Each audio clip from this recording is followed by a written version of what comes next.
வணக்கங்க. கோவை மாவட்டம் மேட்டுப்பாளையம். மேட்டுப்பாளையத்திலேருந்து கோத்தகிரி போகிற வழியில் மேட்டுப்பாளையத்துலேருந்து ஒரு 7 கிலோமீட்டர் பக்கத்தில் இங்கே பாருங்கள் என்ன எழுதியிருக்கான்னு பாருங்கள். இந்தியா ஒழிகவாமா. அப்படியே இது யார் எழுதுனதுன்னு இன்னும் தெரியல. நான் கோத்தகிரி போகும்போது பார்த்தேன். அப்படியே பார்த்தீங்கன்னா பாருங்கள், India impose NEET, Tamil Nadu quit India. இவங்க தான் எழுதியிருக்காங்க. இது நிறைய இடத்துல எழுதியிருப்பாங்களா தெரியுது. 2 இடத்துல நான் பார்த்துருக்கேன்.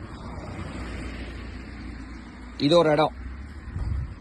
இத காவல்துறையில் உடனடியாக நடவடிக்கை எடுத்து கைது செய்வாங்களா?